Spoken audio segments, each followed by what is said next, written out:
बिस्मिल्लाहिर्रहमानिर्रहीम सल्लल्लाहु अला मुहम्मद सल्लल्लाहु अलैहि वसल्लम। अस्सलामु अलैकुम, welcome to my YouTube channel. तो आज इंशाल्लाह हमारी नई हदीस, हमारे नबी सल्लल्लाहु अलैहि वसल्लम ने फरमाया, ख़बरदार, बेशक जिस्म ने एक गोश्त का टुकड़ा है, जब वो दुरुस्त तो सारा जिस्म दुरुस्त हो जाता है, और जब वो ख़राब हो जाता है तो सारा जिस्म ख़राब हो जाता है।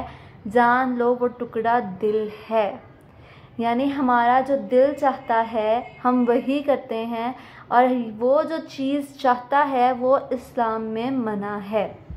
हमारा दिल चाहता है हम रात रात भर जागें, हमारा दिल चाहता है हम मिडनाइट डील्स मंगाएं, हमारा दिल चाहता है हम नमाज़ें ना पढ़ें, हमारा दिल चाहता है हम बड़ों को या कोई हमसे बदतमीज़ी करे तो हम उसका मुंह तोड़ दें, हमारा दिल चाहता है कि हम हर काम कर लें लेकिन किसी की फरमाबरदारी ना करें। हमारा दिल जो चाहता है वो इस्लाम में मना है। ठीक, हमें रात रात भर जागना मना है, हमारे लिए मिडनाइट डील्स मना है, हमारे लिए वो चीज़ें मना हैं जो अल्लाह ताला ने हमें मना कर दी हैं, वो हमारे लिए मना है। हम उसको किसी भी तरह अपने लिए ठीक साबित नहीं कर सकते। एक दफ़ा एक सहाबी ने हज़रत मोहम्मद सल्लल्लाहु अलैहि वसल्लम से पूछा कि ऐसा कौन सा जिस्म का टुकड़ा है जो बहुत अच्छा है। तो हमारे नबी सल्लल्लाहु अलैहि वसल्लम ने ज़बान और दिल की तरफ इशारा किया।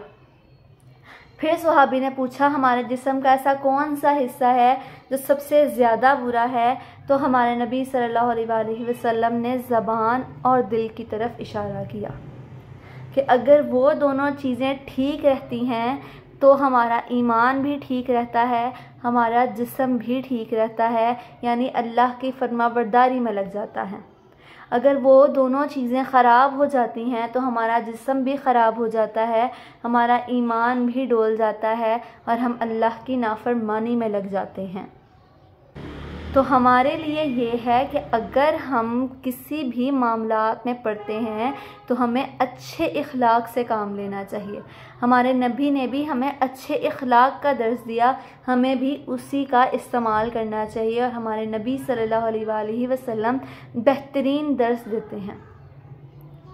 ठीक, तो हमें अपना दिल है उसको ठीक रखना पड़ेगा, हमारे अल्लाह ताला की तालीमात पर उसको अमल दिलाना पड़ेगा, उस पर ईमान जब हमारा पुख्ता होगा, हम अल्लाह का ज़िक्र ज़्यादा करेंगे तो हमारा ईमान पुख्ता होगा।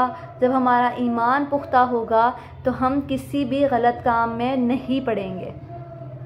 तो हमें इन बातों की तरफ गौर करना चाहिए और अपने ईमान को भी दुरुस्त करना चाहिए, जिससे हमारी दीन और दुनिया दोनों जुड़ी हैं।